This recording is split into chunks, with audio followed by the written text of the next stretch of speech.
Welcome to Martha Runs the World, a podcast about running, fitness, and all things health related. I'm Martha Hughes, your host, and each week I'll introduce a new episode that is of interest to all runners. Hi, and welcome to episode 267 of Martha Runs the World. Last week, I celebrated my 65th birthday. And when I stopped to think about it, 65. I'm 65. When I was young, I never thought I would live this old. I really didn't. I just never thought I would. My mom passed away when she was 67. She had cancer for many years before she died, so she suffered a lot. She was in a lot of pain before she passed away. She fought off the cancer as bravely and as much as she could, but she eventually succumbed to it. This was a while back. This was a few decades ago, but I know if she had had it now, she'd probably live. I never thought I would be as old as I am now. And mentally and emotionally, I don't think I'm 65, but my body says I'm 65 many mornings.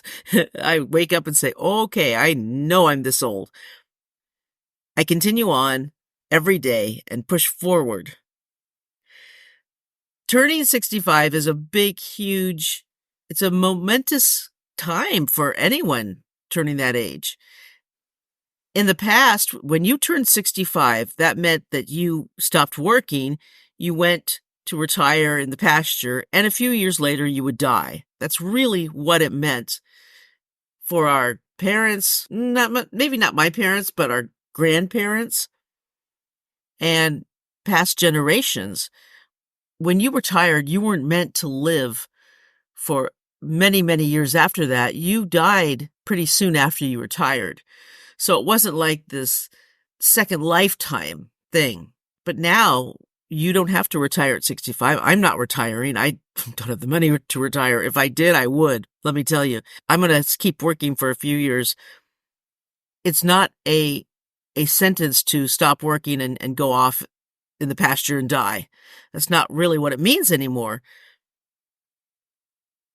I thought about all the years that I've been running, and off and on, some years I didn't run that much. It was always in my mind, and I did get runs in when I could. And other years I ran a lot. And I thought about when I started running. I started running when I was 24, so off and on I've been running 41 years. Even the years that I didn't run very much, I got runs in when I could, or when my health allowed me to, I should say. There's a couple years where I couldn't run at all because of health issues and things.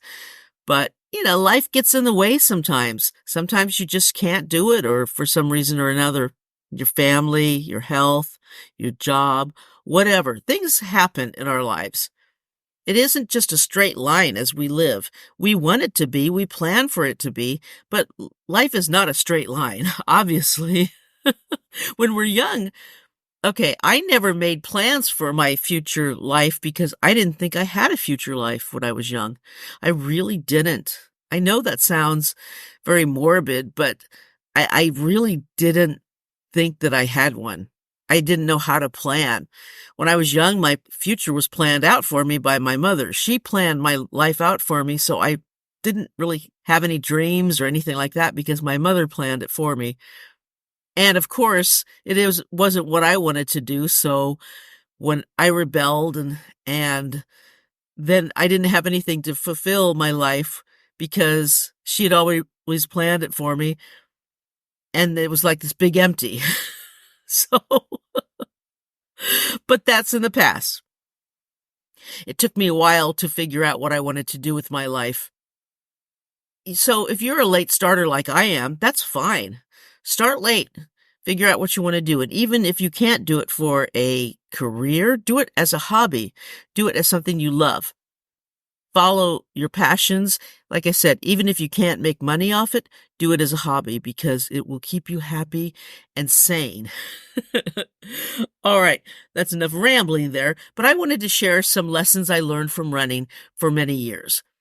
Just a few little things. This is a lighthearted episode, but there is some seriousness to it because Yeah, I've learned a few things, and some things I've learned just recently. So I'll share those with you this week. The first thing I learned is you don't have to look like a runner to run. Now, when you're a new runner and you start out, it's intimidating because maybe you don't look like a runner. Maybe you have never been a runner. Maybe in school you were the last person to cross the line when everybody started running. I know I was one of the last people to cross that line. I never ran in school. In high school, I was a swimmer. I was a pretty good swimmer when I was growing up. And in high school, I joined the women's swim team, the girls' swim team. And I was okay. I wasn't a terrible swimmer. I wasn't a great swimmer. I was kind of in the middle. And I liked that, but I never liked running. I didn't start running until my mid-20s. And then I realized how much I enjoyed it. So I was kind of late with that. You don't have to look like one of the elite runners or a road runner or a trail runner. You don't have to look like them to run. Just go out and do it and don't pay attention to how everybody else looks. From local races to national races, you'll see runners in all ages, from young runners to runners in their 80s and 90s. And many of them don't look like what you call runners. Many past runners have negative self-images, unfortunately. It's too bad because your looks don't have to stand up to anybody's image of what a runner is. If you run, you're a runner. That's it. That's all there is to it. And here's a secret. As you run more and more, you may, and I say may, find yourself getting more and more fit, and one day you just might wake up and look in the mirror and say to yourself, I look like a runner. And I say may and might above because it's certainly not a requirement. You don't have to get yourself in shape as you run. If that's not what you're doing it for, that's fine. You do you. You do what you wish. That's all that's required. Like I said, if you run, you're a runner. You don't have to look like a runner. And people can be surprised by that, but it's true. I've been very, very surprised by people passing me. Of course, I'm slow, but passing me in races who I would never guess were runners, but they rocked. And that's awesome. I think that's a great thing. And they continue on and do amazing things. So you do you, even if you don't look like a runner and you run, you're a runner. Simple as that. Okay, the second lesson, run your own race. It's a trap. Don't fall into the trap of thinking you have to do what everyone else does. At a race, if everyone else takes off super fast, you don't have to. Don't start out too quickly. You may find out you'll be passing people up along the course if you start out at your regular pace. Start out slow and keep going, because many people get caught up in the excitement of a race. Their adrenaline is pumping. They're excited. They're nervous. They're ready to go. And so they start out so fast that in just a little time, they'll be so tired out that they'll go super slow, slower than they wish, slower than they trained, and boom, you can pass them up. This has happened to me. I have passed up people because they started out way too fast. Once you get experience and once you start training, you'll find out what starting pace you need, and you'll stick to it, or you should stick to it. Just don't get caught up in the whole excitement of the beginning of the race. You've worked hard on your plan.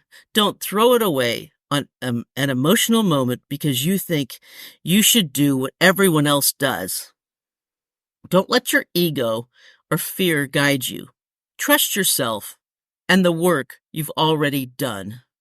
And here's another part of this. Don't let your friends talk you into a race you're not prepared to run. This is kind of hard because friends can have a huge influence on us. It's really tough, but we always want to do what our friends want. We want to have fun with our friends.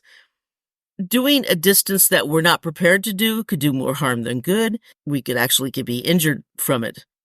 And it might not be the fun experience that we want. If there's a race and there's different distances, do a different distance than them. If they're doing it, especially if it's a trail race and there's different distances offered and they want to do a 50K, but you're not ready, do they have a half marathon distance offered or something, maybe even a 30K that you could do? That would be much better than doing a 50K that you're not prepared to do. And you could, at the very best, you'll get a DNF. At the very worst, you'll get injured. So you don't want either of those if possible. I mean, that wouldn't be fun. The third lesson I've learned is keep your running fresh and interesting. If you find you're getting bored, there are many things that you can do to stop that. One of them is try a new distance. Let's say you're a road runner and you've always stuck to 5 and 10Ks. Well, maybe it's the time to move up to a half marathon.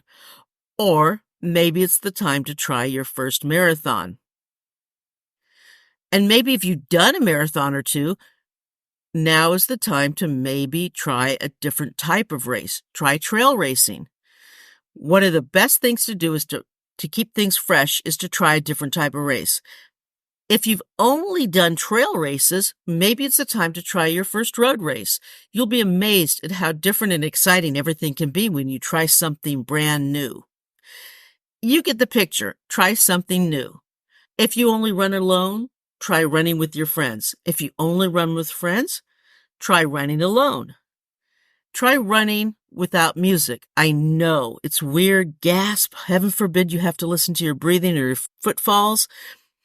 Oh, goodness gracious. What am I asking? Or gasp again. Try running without your watch. Just do it sheerly for the joy of running. And maybe if you're bored of races, don't race at all. Don't sign up for a race for 6 months and just go out and run for the sheer joy of running. Maybe you just need a break from competition. Maybe that is the problem.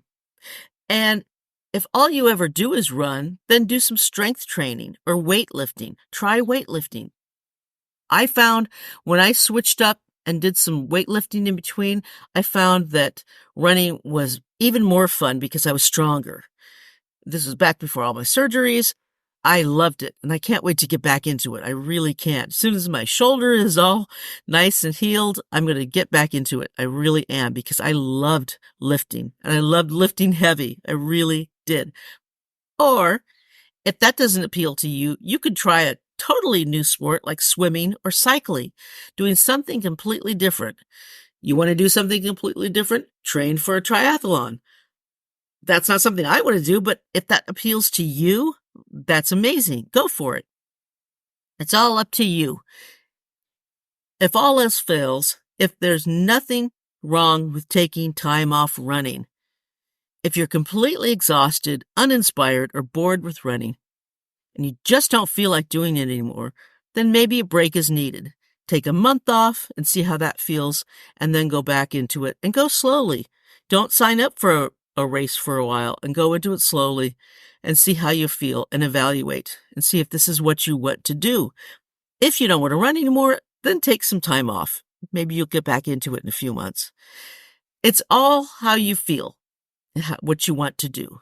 Running is supposed to be fun, and if it's not fun anymore, then I don't know. I would, if running wasn't fun for me, I'd do something else. Next lesson is rest days are as important as running days. Some runners do running streaks. Some runners keep their running streaks going for decades. They will do at least 1 mile every day for years and years and years. But see, I can't do that. I need my rest days. My rest days are invaluable to me. I need to have that time to chill, to rest, to take care of my body. I cannot do running streaks. And take rest days. They are super important. If you find yourself being burnt out, it might not be because you're bored with running. It might be because you need rest. A lot of runners don't seem to understand that rest days are just as important as running days. Sleep is part of that rest. Sleep is super important. I will include that in the rest days because to get good amount of sleep is just as important as getting your run in. What I've been doing lately is I've really been trying to go to bed earlier and trying to get good night's sleep in, and I've been monitoring my sleep. My sleep is sometimes fair, sometimes good, so I've got to watch that. But I've been seeing how interesting it is to monitor my sleep and see how I'm doing. I've never done this before, so I don't know how accurate it is, but it sure gives me a window into what's going on when I'm asleep. So we'll see how that goes. But to get back to rest days itself, when I tried streak running, I tried that. I did it for like 3 weeks, and that's all I could do. I felt exhausted every day. Even 1 mile was too much for me every day. And now, with my work schedule, I couldn't do it. There's just no way. And it is in rest days when our body will not only recover, but it's when our muscles will have the chance to develop. They don't grow while they're being worked. They're too busy. And if you're always running every day, they don't grow. So you're not giving them the chance to rest. I remember this elite ultra runner was doing a 50K every day. And it was amazing how much her muscles shrunk. They really did. She looked so healthy and so strong before it started. And afterwards, she just looked just not good. It wasn't really good. So it hadn't done her body any good to do it. It was an amazing feat that she did. Yes, she hit the record, but it hadn't done her body any good. I mean, that's pretty extreme to do a 50K every day. That's really extreme. So it's an extreme case of over muscle fatigue. But just to let you know that to run every single day can be detrimental to your body. On your rest day, you don't have to sleep all day or be completely lethargic. You can try something a little less aerobically intense. Go for a hike or walk, do some swimming, yoga, something like that. I mean, you don't have to be completely still. Next lesson is garbage in, garbage out. If you don't eat well, if you eat garbage, your runs will be garbage. When I got back from vacation, okay, on vacation, you don't eat as healthy as you should, or I don't anyway. So when I got back from vacation, it took me a little while to get back into the swing of eating right. Plus, on my birthday, obviously, I overindulged. I just did. This is how it is.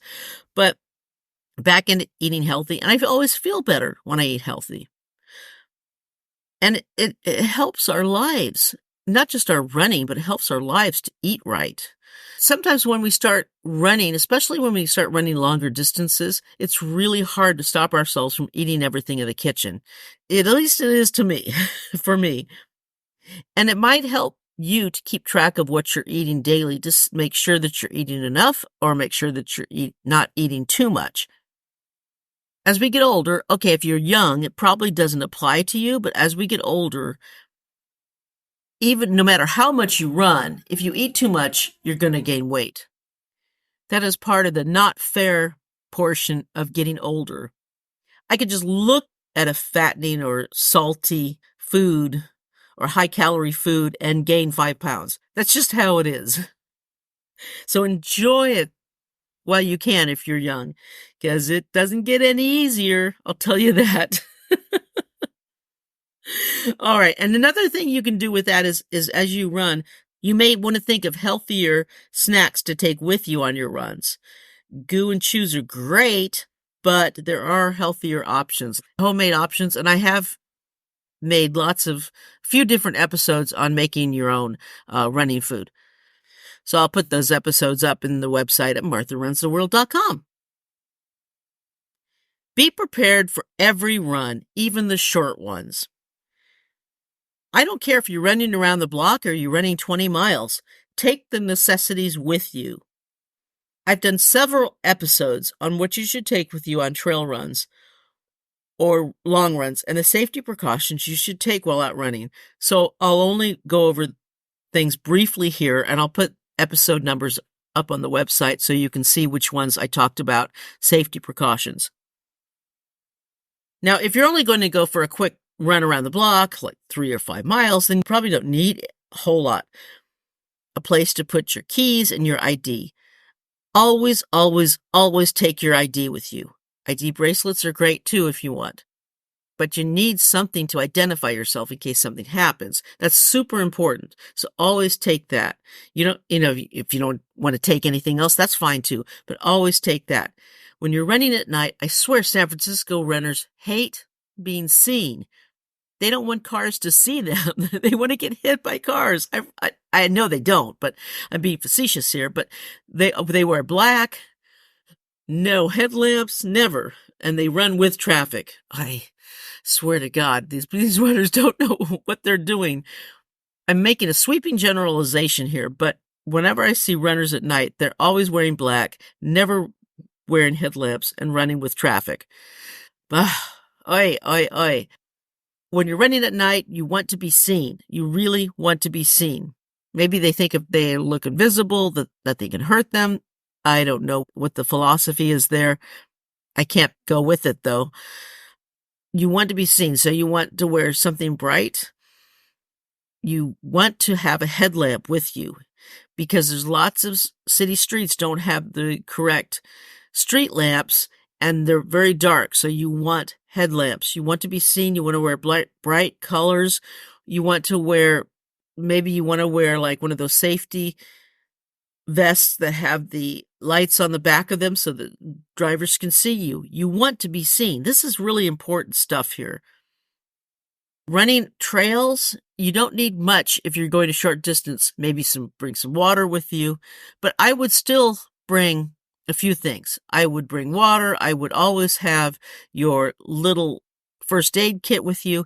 And I've gone over what to put in the first aid kit, so I'm not going to go over here. I'll put a link in the website, martharunstheworld.com, with the stuff to put in your little first aid kit.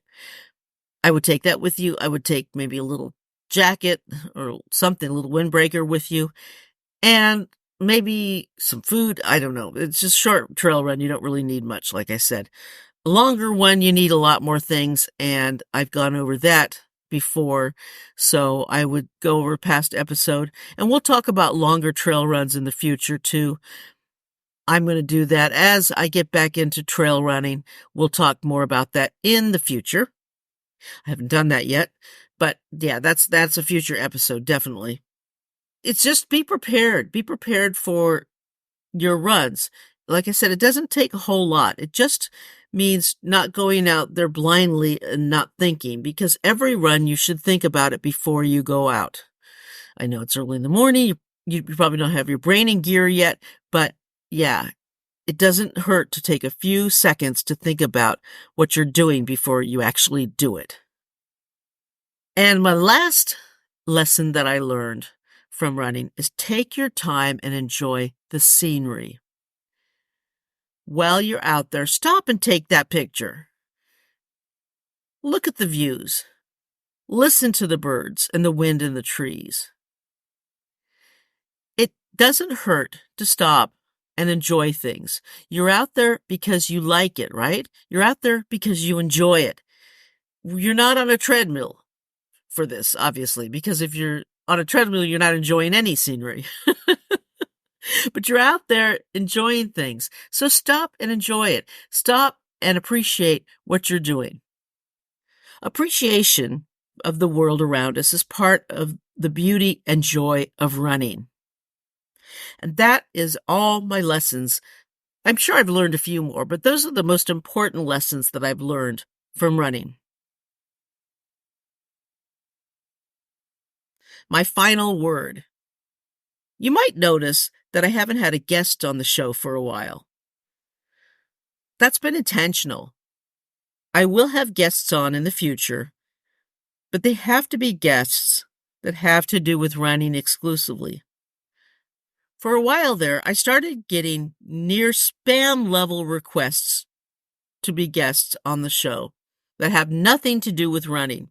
It got very overwhelming. It was ridiculous. I just said, okay, I'm not taking any guests for a while because I can't handle this. And I just stopped it. So I'm taking time off from guests just for a little while. I will have them on again, I think it's important to hear from people in running, but for right now, I'm just going to do a few months. I'm not sure how long, without guests and talk about topics, and then we'll get back into it again. I just needed a break, and I hope you understand that. It just got a little bit crazy. But yeah, that's why. And so if you've wondered, why isn't she having any guests? Well, that is why. All right, that is today's show, and thank you so much for joining me. All the information can be seen at martharunstheworld.com. If you want to email me, it's martharunstheworld@gmail.com. And until next week, let's tie up our shoelaces and go for a run.